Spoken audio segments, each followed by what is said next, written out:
पुराणों के अनुसार ब्रह्मा जी से अत्रि, अत्रि से चंद्रमा, चंद्रमा से बुध और बुध से इलानंदन पुरूरवा का जन्म हुआ।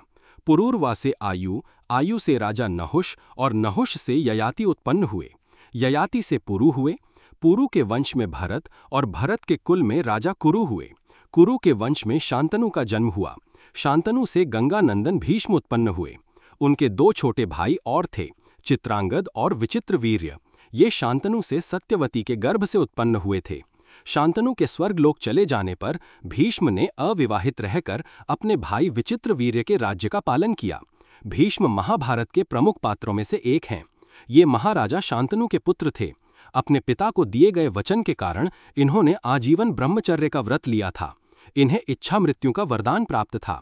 एक बार हस्तिनापुर नरेश दुष्यंत आखेट खेलने वन में गए। जिस वन में वे शिकार के लिए गए थे, उसी वन में कण्व ऋषि का आश्रम था। कण्व ऋषि के दर्शन करने के लिए महाराज दुष्यंत उनके आश्रम पहुंच गए। पुकार लगाने पर एक अति लावण्यमयी कन्या ने आश्रम से निकलकर कहा, हे राजन, महर्षि तो तीर्थ यात्रा पर गए हैं, किंतु आपका इस आश्रम में स्वागत है। उस कन्या को देखकर महाराज दुष्यंत ने पूछा, बालिके, आप कौन हैं? बालिका ने कहा, मेरा नाम शकुंतला है और मैं कण्व ऋषि की पुत्री हूँ। उस कन्या की बात सुनकर महाराज दुष्यंत आश्चर्यचकित होकर बोले, महर्षि तो आजन्म ब्रह्मचारी हैं, फिर आप उनकी पुत्री कैसे हुईं? उनके इस प्रश्न के उत्तर में शकुंतला ने कहा, वास्तव में मेरे माता पिता मेनका और विश्वामित्र हैं। मेरी माता ने मेरे जन्म होते ही मुझे वन में छोड़ दिया था, जहां पर शकुंत नामक पक्षी ने मेरी रक्षा की, इसीलिए मेरा नाम शकुंतला पड़ा। उसके बाद कण्व ऋषि की दृष्टि मुझ पर पड़ी और वे मुझे अपने आश्रम में ले आए। उन्होंने ही मेरा भरण पोषण किया। जन्म देने वाला, पोषण करने वाला तथा अन्न देने वाला, ये तीनों ही पिता कहे जाते हैं। इस प्रकार कण्व ऋषि मेरे पिता हुए। शकुंतला के वचनों को सुनकर महाराज दुष्यंत ने कहा, शकुंतले, तुम क्षत्रिय कन्या हो। यदि तुम्हें किसी प्रकार की आपत्ति ना हो तो मैं तुमसे विवाह करना चाहता हूँ। शकुंतला भी महाराज दुष्यंत पर मोहित हो चुकी थी, अतः उसने अपनी स्वीकृति प्रदान कर दी। दोनों ने गंधर्व विवाह कर लिया। कुछ काल महाराज दुष्यंत ने शकुंतला के साथ विहार करते हुए वन में ही व्यतीत किया। फिर एक दिन वे शकुंतला से बोले, प्रियतमे, मुझे अब अपना राजकार्य देखने के लिए हस्तिनापुर प्रस्थान करना होगा। महर्षि कण्व के तीर्थ यात्रा से लौट आने पर मैं तुम्हें यहाँ से विदा कराकर अपने राजभवन में ले जाऊंगा। इतना कहकर महाराज ने शकुंतला को अपने प्रेम के प्रतीक के रूप में अपनी स्वर्ण मुद्रिका दी और हस्तिनापुर चले गए। एक दिन उसके आश्रम में दुर्वासा ऋषि पधारे। महाराज दुष्यंत के विरह में लीन होने के कारण शकुंतला को उनके आगमन का ज्ञान भी नहीं हुआ और उसने दुर्वासा ऋषि का यथोचित स्वागत सत्कार नहीं किया। दुर्वासा ऋषि ने इसे अपना अपमान समझा और क्रोधित होकर बोले, बालिके, मैं तुझे शाप देता हूं कि जिस किसी के ध्यान में लीन होकर तूने मेरा निरादर किया है, वह तुझे भूल जाएगा। दुर्वासा ऋषि के शाप को सुनकर शकुंतला का ध्यान टूटा और वह उनके चरणों में गिरकर क्षमा प्रार्थना करने लगी। शकुंतला के क्षमा प्रार्थना से द्रवित होकर दुर्वासा ऋषि ने कहा, अच्छा, यदि तेरे पास उसका कोई प्रेम चिन्ह होगा तो उस चिन्ह को देख उसे तेरी स्मृति हो आएगी। महाराज दुष्यंत से विवाह से शकुंतला गर्भवती हो गई थी। कुछ काल पश्चात कण्व ऋषि तीर्थ यात्रा से लौटे, तब शकुंतला ने उन्हें महाराज दुष्यंत के साथ अपने गंधर्व विवाह के विषय में बताया। इस पर महर्षि कण्व ने कहा, पुत्री, विवाहित कन्या का पिता के घर में रहना उचित नहीं है। अब तेरे पति का घर ही तेरा घर है। इतना कहकर महर्षि ने शकुंतला को अपने शिष्यों के साथ हस्तिनापुर भिजवा दिया। मार्ग में एक सरोवर में आचमन करते समय महाराज दुष्यंत की दी हुई शकुंतला की अंगूठी, जो कि प्रेम चिन्ह थी, सरोवर में ही गिर गई। उस अंगूठी को एक मछली निगल गई।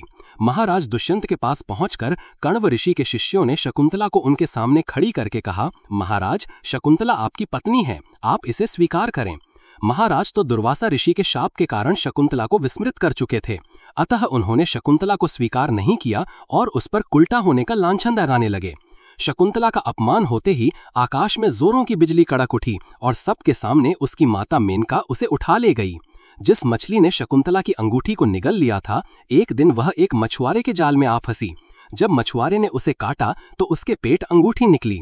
मछुआरे ने उस अंगूठी को महाराज दुष्यंत के पास भेंट के रूप में भेज दिया। अंगूठी को देखते ही महाराज को शकुंतला का स्मरण हो आया और वे अपने कृत्य पर पश्चाताप करने लगे। महाराज ने शकुंतला को बहुत ढूंढवाया, किंतु उसका पता नहीं चला।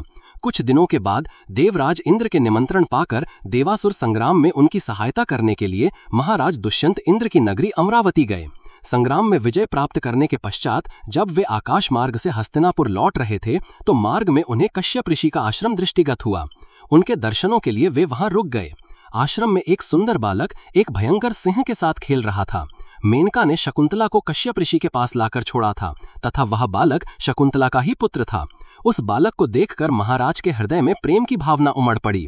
वे उसे गोद में उठाने के लिए आगे बढ़े तो शकुंतला की सखी चिल्ला उठी, भद्र पुरुष, आप इस बालक को न छुएं, अन्यथा उसकी भुजा में बंधा काला डोरा सांप बनकर आपको डस लेगा। यह सुनकर भी दुष्यंत स्वयं को न रोक सके और बालक को अपने गोद में उठा लिया। अब सखी ने आश्चर्य से देखा कि बालक के भुजा में बंधा काला गंडा पृथ्वी पर गिर गया है। सखी को ज्ञात था कि बालक को जब कभी भी उसका पिता अपने गोद में लेगा वह काला डोरा पृथ्वी पर गिर जाएगा। सखी ने प्रसन्न होकर समस्त वृतांत शकुंतला को सुनाया। शकुंतला महाराज दुष्यंत के पास आई। महाराज ने शकुंतला को पहचान लिया। उन्होंने अपने कृत्य के लिए शकुंतला से क्षमा प्रार्थना किया और कश्यप ऋषि की आज्ञा लेकर उसे अपने पुत्र सहित अपने साथ हस्तिनापुर ले आए। महाराज दुष्यंत और शकुंतला के उस पुत्र का नाम भरत था। बाद में वे भरत महान प्रतापी सम्राट बने और उन्हीं के नाम पर हमारे देश का नाम भारतवर्ष हुआ। कुरुवंश की उत्पत्ति महाभारत। गौतम ऋषि के पुत्र का नाम शरद्वान था। उनका जन्म बाणों के साथ हुआ था। उन्हें वेदाभ्यास में जरा भी रुचि नहीं थी और धनुर्विद्या से उन्हें अत्यधिक लगाव था। वे धनुर्विद्या में इतने निपुण हो गए कि देवराज इंद्र उनसे भयभीत रहने लगे। इंद्र ने उन्हें साधना से डिगाने के लिए नामपदी नामक एक देवकन्या को उनके पास भेज दिया। उस देवकन्या के सौंदर्य के प्रभाव से कृप नामक बालक उत्पन्न हुआ और दूसरे भाग से कृपि नामक कन्या उत्पन्न हुई। कृप भी धनुर्विद्या में अपने पिता के समान ही पारंगत हुए। भीष्म जी ने इन्हीं कृप को पांडवों और कौरवों की शिक्षा दीक्षा के लिए नियुक्त किया और वे कृपाचार्य के नाम से विख्यात हुए। कृपाचार्य के द्वारा पांडवों तथा कौरवों की प्रारंभिक शिक्षा समाप्त होने के पश्चात अस्त्र शस्त्रों की विशेष शिक्षा के लिए भीष्म जी ने द्रोण नामक आचार्य को नियुक्त किया। द्रोण के साथ प्रशत नामक राजा के पुत्र द्रुपद भी शिक्षा प्राप्त कर रहे थे तथा दोनों में प्रगाढ़ मैत्री हो गई। उन्हीं दिनों परशुराम अपनी समस्त संपत्ति को ब्राह्मणों में दान करके महेंद्राचल पर्वत पर तप कर रहे थे। एक बार द्रोण उनके पास पहुंचे और उनसे दान देने का अनुरोध किया। इस पर परशुराम बोले, वत्स, तुम विलंब से आए हो। मैंने तो अपना सब कुछ पहले से ही ब्राह्मणों को दान में दे डाला है। अब मेरे पास केवल अस्त्र शस्त्र ही शेष बचे हैं। तुम चाहो तो उन्हें दान में ले सकते हो। द्रोण यही तो चाहते थे। अतः उन्होंने कहा, हे गुरुदेव, आपके अस्त्र शस्त्र प्राप्त करके मुझे अत्यधिक प्रसन्नता होगी, किंतु आपको मुझे इन अस्त्र शस्त्रों की शिक्षा दीक्षा देनी होगी तथा विधि विधान भी बताना होगा। इस प्रकार परशुराम के शिष्य बनकर द्रोण अस्त्र शस्त्रादि सहित समस्त विद्याओं के अभूतपूर्व ज्ञाता हो गए। शिक्षा प्राप्त करने के पश्चात द्रोण का विवाह कृपाचार्य की बहन कृपि के साथ हो गया। कृपि से उनका एक पुत्र हुआ। उनके उस पुत्र के मुख से जन्म के समय अश्व की ध्वनि निकली, इसलिए उसका नाम अश्वत्थामा रखा गया। किसी प्रकार का राजाश्रय प्राप्त न होने के कारण द्रोण अपनी पत्नी कृपि तथा पुत्र अश्वत्थामा के साथ निर्धनता के साथ रह रहे थे। एक दिन उनका पुत्र अश्वत्थामा दूध पीने के लिए मचल उठा, किंतु अपनी निर्धनता के कारण द्रोण पुत्र के लिए गाय के दूध की व्यवस्था न कर सके। अकस्मात उन्हें अपने बाल्यकाल के मित्र राजा द्रुपद का स्मरण हो आया, जो कि पांचाल देश के नरेश बन चुके थे।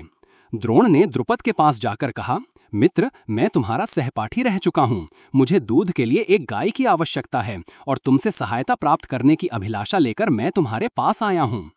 इस पर द्रुपद अपनी पुरानी मित्रता को भूलकर तथा स्वयं के नरेश होने के अहंकार के वश में आकर द्रोण पर बिगड़ उठे और कहा, तुम्हें मुझको अपना मित्र बताते हुए लज्जा नहीं आती? मित्रता केवल समान वर्ग के लोगों में होती है, तुम जैसे निर्धन और मुझ जैसे राजा में नहीं। अपमानित होकर द्रोण वहां से लौट आए और कृपाचार्य के घर गुप्त रूप से रहने लगे। एक दिन युधिष्ठिर आदि राजकुमार जब गेंद खेल रहे थे तो उनकी गेंद एक कुएं में जा गिरी। उधर से गुजरते हुए द्रोण से राजकुमारों ने गेंद को कुएं से निकालने लिए सहायता मांगी। द्रोण ने कहा, यदि तुम लोग मेरे तथा मेरे परिवार के लिए भोजन का प्रबंध करो तो मैं तुम्हारा गेंद निकाल दूंगा। युधिष्ठिर बोले, देव, यदि हमारे पितामह की अनुमति होगी तो आप सदा के लिए भोजन पा सकेंगे। द्रोणाचार्य ने तत्काल एक मुट्ठी सींक लेकर उसे मंत्र से अभिमंत्रित किया और एक सींक से गेंद को छेदा। फिर दूसरे सींक से गेंद में फंसे सींख को छेदा। इस प्रकार सींख से सींख को छेदते हुए गेंद को कुएं से निकाल दिया। इस अद्भुत प्रयोग के विषय में तथा द्रोण के समस्त विषयों में प्रकांड पंडित होने के विषय में ज्ञात होने पर भीष्म पितामह ने उन्हें राजकुमारों के उच्च शिक्षा के नियुक्त कर राजाश्रय में ले लिया और वे द्रोणाचार्य के नाम से विख्यात हुए। कृपाचार्य तथा द्रोणाचार्य महाभारत। सत्यवती के चित्रांगद और विचित्रवीर्य नामक 2 पुत्र हुए। शांतनु का स्वर्गवास चित्रांगद और विचित्रवीर्य के बाल्यकाल में ही हो गया था, इसलिए उनका पालन पोषण भीष्म ने किया। भीष्म ने चित्रांगद के बड़े होने पर उन्हें राजगद्दी पर बिठा दिया, लेकिन कुछ ही काल में गंधर्वों से युद्ध करते हुए चित्रांगद मारा गया। इस पर भीष्म ने उनके अनुज विचित्रवीर्य को राज्य सौंप दिया। अब भीष्म को विचित्रवीर्य के विवाह की चिंता हुई। उन्हीं दिनों काशीराज की 3 कन्याओं अंबा, अंबिका और अंबालिका का स्वयंवर होने वाला था। उनके स्वयंवर में जाकर अकेले ही भीष्म ने वहां आए समस्त राजाओं को परास्त कर दिया और तीनों कन्याओं का हरण करके हस्तिनापुर ले आए। बड़ी कन्या अंबा ने भीष्म को बताया कि वह अपना तन मन राजा शाल्व को अर्पित कर चुकी है। उसकी बात सुनकर भीष्म ने उसे राजा शाल्व के पास भिजवा दिया और अंबिका और अंबालिका का विवाह विचित्रवीर्य के साथ करवा दिया। राजा शाल्व ने अंबा को ग्रहण नहीं किया, अतः वह हस्तिनापुर लौटकर आ गई और भीष्म से बोली, हे आर्य, आप मुझे हर कर लाए हैं, अतएव आप मुझसे विवाह करें। किंतु भीष्म ने अपनी प्रतिज्ञा के कारण उसके अनुरोध को स्वीकार नहीं किया। अंबा रुष्ट होकर परशुराम के पास गई और उनसे अपनी व्यथा सुनाकर सहायता मांगी। परशुराम ने अंबा से कहा, हे देवी, आप चिंता न करें, मैं आपका विवाह भीष्म के साथ करवाऊंगा। परशुराम ने भीष्म को बुलावा भेजा, किंतु भीष्म उनके पास नहीं गए। इस पर क्रोधित होकर परशुराम भीष्म के पास पहुंचे और दोनों वीरों में भयानक युद्ध छिड़ गया। दोनों ही अभूतपूर्व योद्धा थे, इसलिए हार जीत का फैसला नहीं हो सका।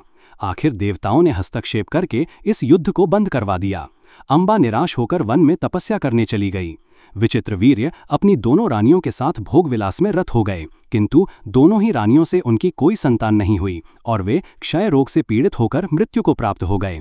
अब कुल नाश होने के भय से माता सत्यवती ने एक दिन भीष्म से कहा, पुत्र, इस वंश को नष्ट होने से बचाने के लिए मेरी आज्ञा है कि तुम इन दोनों रानियों से पुत्र उत्पन्न करो। माता की बात सुनकर भीष्म ने कहा, माता, मैं अपनी प्रतिज्ञा किसी भी स्थिति में भंग नहीं कर सकता। यह सुनकर माता सत्यवती को अत्यंत दुख हुआ। अचानक उन्हें अपने पुत्र वेदव्यास का स्मरण हो आया। स्मरण करते ही वेदव्यास वहां उपस्थित हो गए। सत्यवती उन्हें देखकर बोली, हे पुत्र, तुम्हारे सभी भाई निस्संतान ही स्वर्गवासी हो गए, अतः मेरे वंश को नाश होने से बचाने के लिए मैं तुम्हें आज्ञा देती हूँ कि तुम उनकी पत्नियों से संतान उत्पन्न करो। वेदव्यास उनकी आज्ञा मानकर बोले, माता, आप उन दोनों रानियों से कह दीजिए कि वे 1 वर्ष तक नियम व्रत का पालन करते रहें, तभी उनको गर्भ धारण होगा। 1 वर्ष व्यतीत हो जाने पर वेदव्यास सबसे पहले बड़ी रानी अंबिका के पास गए। अंबिका ने उनके तेज से डरकर अपने नेत्र बंद कर लिए। वेदव्यास लौटकर माता से बोले, माता, अंबिका का बड़ा तेजस्वी पुत्र होगा, किंतु नेत्र बंद करने के दोष के कारण वो अंधा होगा। सत्यवती को यह सुनकर अत्यंत दुख हुआ और उन्होंने वेदव्यास को छोटी रानी अंबालिका के पास भेजा। अंबालिका वेदव्यास को देखकर भय से पीली पड़ गई। उसके कक्ष से लौटने पर वेदव्यास ने सत्यवती से कहा, माता, अंबालिका के गर्भ से पांडु रोग से ग्रसित पुत्र होगा। इससे माता सत्यवती को और भी दुख हुआ और उन्होंने बड़ी रानी अंबालिका को पुनः वेदव्यास के पास जाने का आदेश दिया। इस बार बड़ी रानी ने स्वयं न जाकर अपनी दासी को वेदव्यास के पास भेज दिया। दासी ने आनंदपूर्वक वेदव्यास से भोग कराया। इस बार वेदव्यास ने माता सत्यवती के पास आकर कहा, माते, इस दासी के गर्भ से वेद वेदांत में पारंगत अत्यंत नीतिवान पुत्र उत्पन्न होगा। इतना कहकर वेदव्यास तपस्या करने चले गए। समय आने पर अंबिका के गर्भ से जन्मांध धृतराष्ट्र, अंबालिका के गर्भ से पांडु रोग से ग्रसित पांडु तथा दासी के गर्भ से धर्मात्मा विदुर का जन्म हुआ। धृतराष्ट्र, पांडु तथा विदुर उनकी जगह पर पांडु को राजा बनाया गया। इससे धृतराष्ट्र को सदा अपनी नेत्रहीनता पर क्रोध आता और पांडु से द्वेष भावना होने लगती। पांडु ने संपूर्ण भारतवर्ष को जीतकर कुरु राज्य की सीमाओं का यवनों के देश तक विस्तार कर दिया। एक बार राजा पांडु अपनी दोनों पत्नियों कुंती तथा माद्री के साथ आखेट के लिए वन में गए। वहां उन्हें एक मृग का प्रणयरत जोड़ा दृष्टिगत हुआ। पांडु ने तत्काल अपने बाण से उस मृग को घायल कर दिया। मरते हुए मृग रूपधारी निर्दोष ऋषि ने पांडु को शाप दिया, राजन, तुम्हारे समान क्रूर पुरुष इस संसार में कोई भी नहीं होगा। तूने मुझे प्रणय के समय बाण मारा है, अतः जब कभी भी तू प्रणयरत होगा तेरी मृत्यु हो जाएगी। इस शाप से पांडु अत्यंत दुखी हुए और अपनी रानियों से बोले, हे देवियों, अब मैं अपनी समस्त वासनाओं का त्याग करके इस वन में ही रहूंगा। तुम लोग हस्तिनापुर लौट जाओ। उनके वचनों को सुनकर दोनों रानियों ने दुखी होकर कहा, नाथ, हम आपके बिना एक क्षण भी जीवित नहीं रह सकती। आप हमें भी वन में अपने साथ रखने की कृपा कीजिए। पांडु ने उनके अनुरोध को स्वीकार करके उन्हें वन में अपने साथ रहने की अनुमति दे दी। इसी दौरान राजा पांडु ने अमावस्या के दिन ऋषि मुनियों को ब्रह्मा जी के दर्शनों के लिए जाते हुए देखा। उन्होंने उन ऋषि मुनियों से स्वयं को साथ ले जाने का आग्रह किया। उनके इस आग्रह पर ऋषि मुनियों ने कहा, राजन, कोई भी निःसंतान पुरुष ब्रह्मलोक जाने का अधिकारी नहीं हो सकता, अतः हम आपको अपने साथ ले जाने में असमर्थ हैं। ऋषि मुनियों की बात सुनकर पांडु अपनी पत्नी से बोले, हे कुंती, मेरा जन्म लेना ही वृथा हो रहा है, क्योंकि संतानहीन व्यक्ति पितृ ऋण, ऋषि ऋण, देव ऋण तथा मनुष्य ऋण से मुक्ति नहीं पा सकता। क्या तुम पुत्र प्राप्ति के लिए मेरी सहायता कर सकती हो? कुंती बोली, हे आर्यपुत्र, दुर्वासा ऋषि ने मुझे ऐसा मंत्र प्रदान किया है जिससे मैं किसी भी देवता का आह्वान करके मनोवांछित वस्तु प्राप्त कर सकती हूँ। आप आज्ञा करें, मैं किस देवता को बुलाऊं? इस पर पांडु ने धर्म को आमंत्रित करने का आदेश दिया। धर्म ने कुंती को पुत्र प्रदान किया जिसका नाम युधिष्ठिर रखा गया। कालांतर में पांडु ने कुंती को पुनः 2 बार वायुदेव तथा इंद्रदेव को आमंत्रित करने की आज्ञा दी। वायुदेव से भीम तथा इंद्र से अर्जुन की उत्पत्ति हुई। तत्पश्चात पांडु की आज्ञा से कुंती ने माद्री को उस मंत्र की दीक्षा दी। माद्री ने अश्वनी कुमारों को आमंत्रित किया और नकुल तथा सहदेव का जन्म हुआ। एक दिन राजा पांडु माद्री के साथ वन में सरिता के तट पर भ्रमण कर रहे थे। वातावरण अत्यंत रमणीक था और शीतल मंद सुगंधित वायु चल रही थी।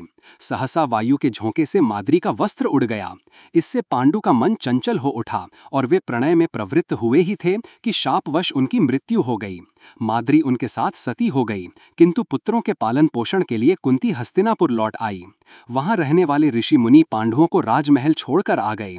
ऋषि मुनि तथा कुंती के कहने पर सभी ने पांडवों को पांडु का पुत्र मान लिया और उनका स्वागत किया। पांडु का राज्य अभिषेक। धृतराष्ट्र, पांडु और विदुर के लालन पालन का भार भीष्म के ऊपर था। तीनों पुत्र बड़े होने पर विद्या अध्ययन के लिए भेजे गए। धृतराष्ट्र बल विद्या में, पांडु धनुर्विद्या में तथा विदुर धर्म और नीति में निपुण हुए। युवा होने पर धृतराष्ट्र अंधे होने के कारण राज्य के उत्तराधिकारी न बन सके। विदुर दासी पुत्र थे, इसलिए पांडु को ही हस्तिनापुर का राजा घोषित किया गया। भीष्म ने धृतराष्ट्र का विवाह गांधार की राजकुमारी गांधारी से कर दिया। गांधारी को जब ज्ञात हुआ कि उसका पति अंधा है तो उसने स्वयं अपनी आंखों पर पट्टी बांध ली।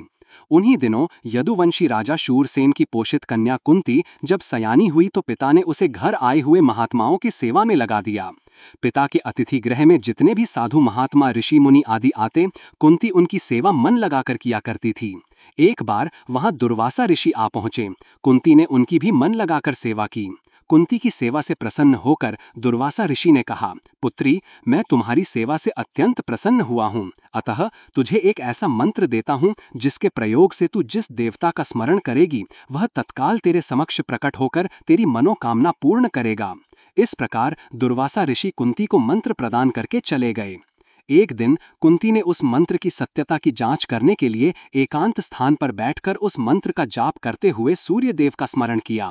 उसी क्षण सूर्यदेव वहां प्रकट होकर बोले, देवी, मुझे बताओ कि तुम मुझसे किस वस्तु की अभिलाषा करती हो।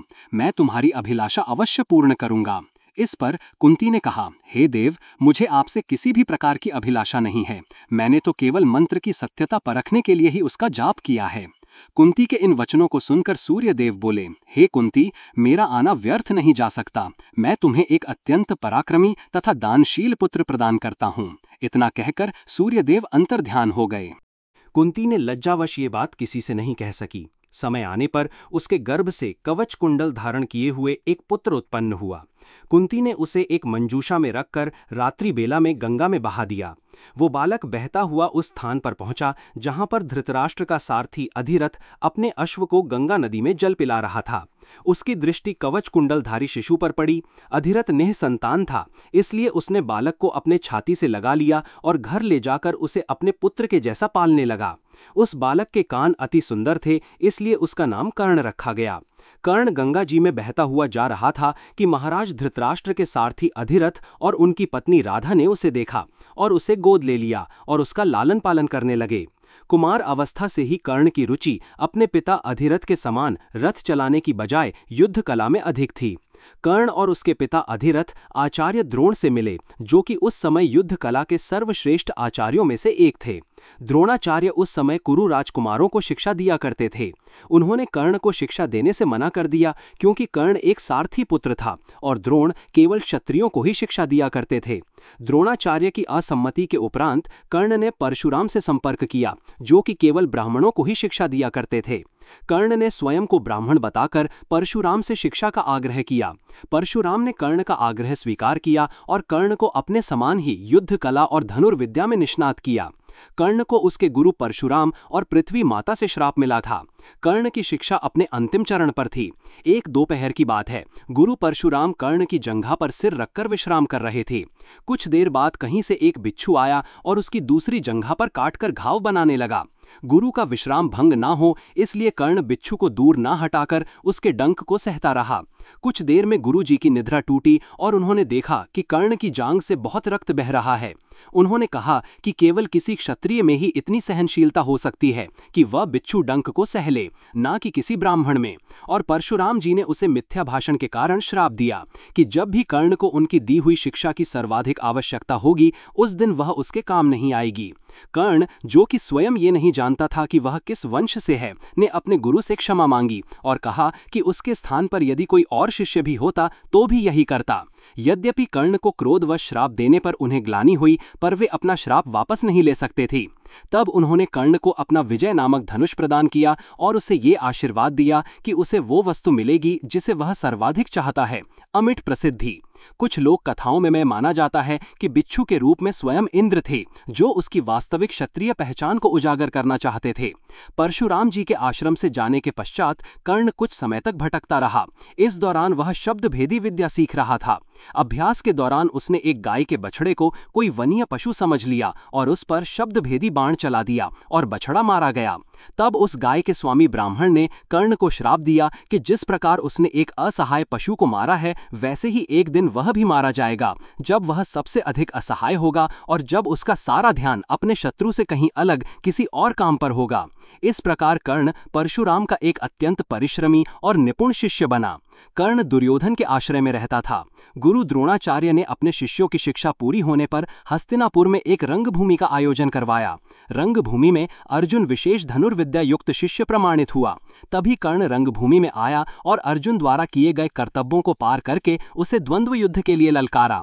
कब कृपाचार्य ने कर्ण के द्वंद्व युद्ध को अस्वीकृत कर दिया और उससे उसके वंश और साम्राज्य के विषय में पूछा, क्योंकि द्वंद्व युद्ध के नियमों के अनुसार केवल एक राजकुमार ही अर्जुन को, जो हस्तिनापुर का राजकुमार था, द्वंद्व युद्ध के लिए ललकार सकता था।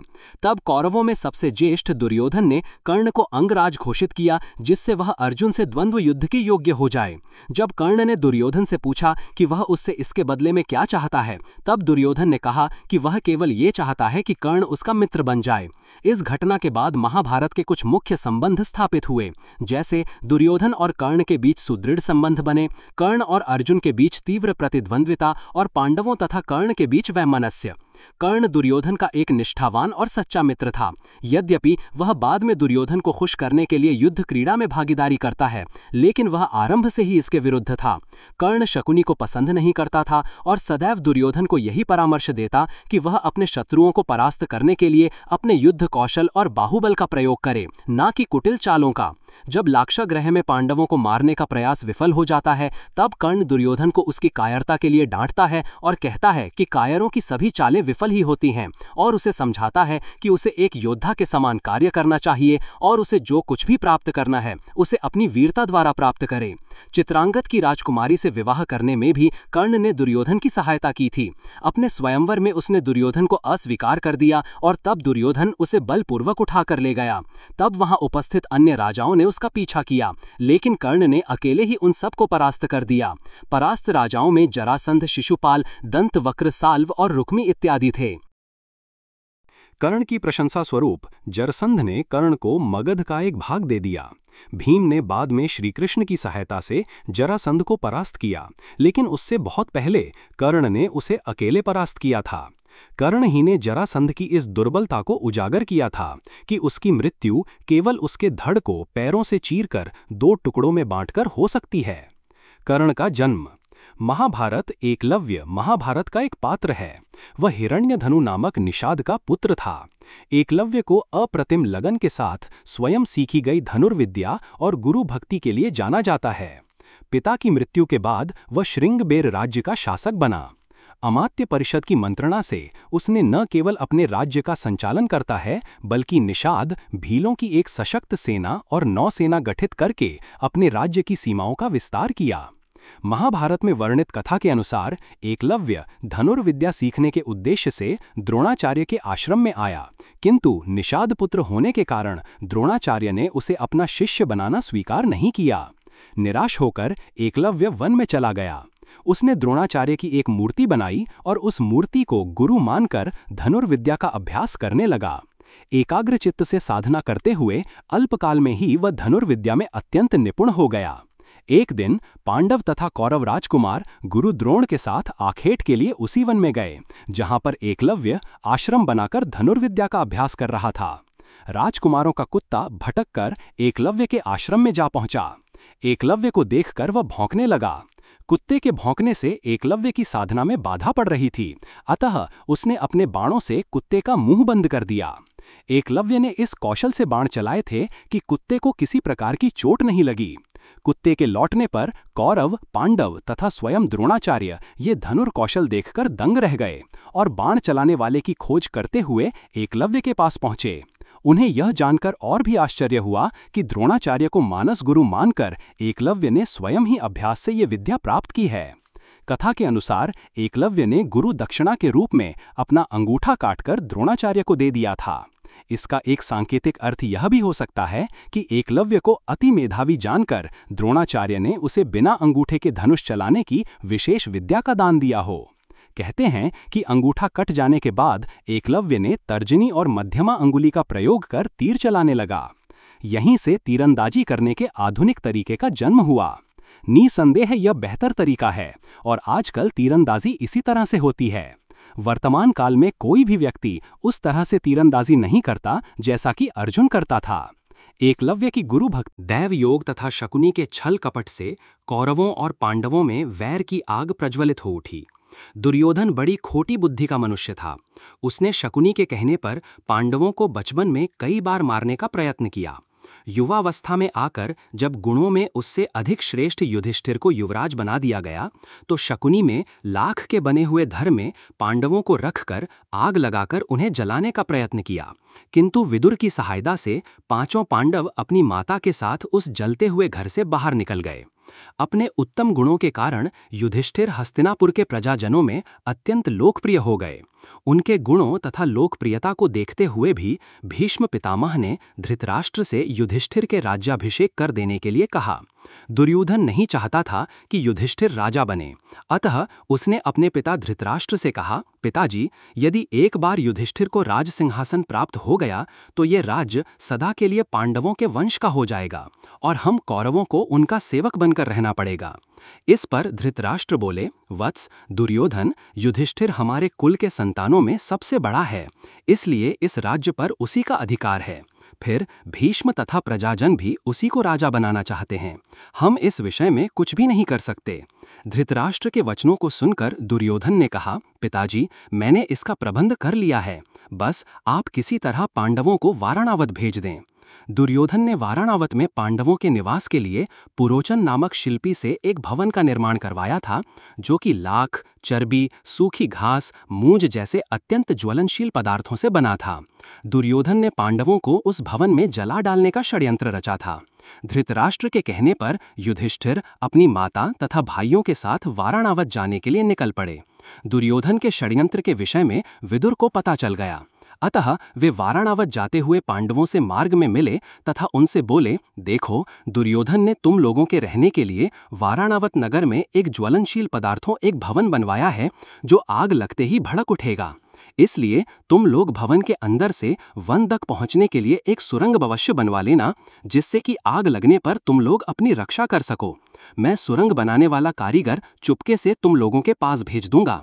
तुम लोग उस लाक्षागृह में अत्यंत सावधानी के साथ रहना। वाराणवत में युधिष्ठिर ने अपने चाचा विदुर के भेजे गए कारीगर की सहायता से गुप्त सुरंग बनवा लिया। पांडव नित्य आखेट के लिए वन जाने के बहाने अपने छिपने के लिए स्थान की खोज करने लगे। कुछ दिन इसी तरह बिताने के बाद एक दिन युधिष्ठिर ने भीमसेन से कहा, भीम, अब दुष्ट पुरोचन को इसी लाक्षागृह में जलाकर हमें भाग निकलना चाहिए। भीम ने उसी रात्रि पुरोचन को किसी बहाने बुलवाया और उसे उस भवन के एक कक्ष में बंदी बना दिया। उसके पश्चात भवन में आग लगा दिया और अपनी माता कुंती एवं भाइयों के साथ सुरंग के रास्ते वन में भाग निकले।